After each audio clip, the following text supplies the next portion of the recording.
বিপদ আসলেই প্রথমে বিশ্বনবী সাল্লাল্লাহু আলাইহি ওয়াসাল্লাম একটা দোয়া পড়তেন। কি পড়তেন?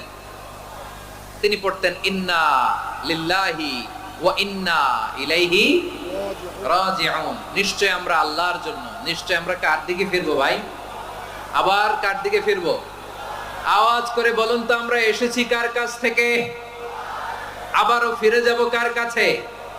এজন্য বিশ্বনবী পড়ছেন ইন্না লিল্লাহি ওয়া ইন্না ইলাইহি রাজিউন। নিশ্চয় আল্লাহর জন্য, ওই আল্লাহর দিকেই আমরা ফিরে যাব। তারপরে বিশ্বনবী পড়তেন আল্লাহুম্মা আজুরনি ফি মুসিবাতি ওয়াখলুফ লি খায়রাম মিনহা।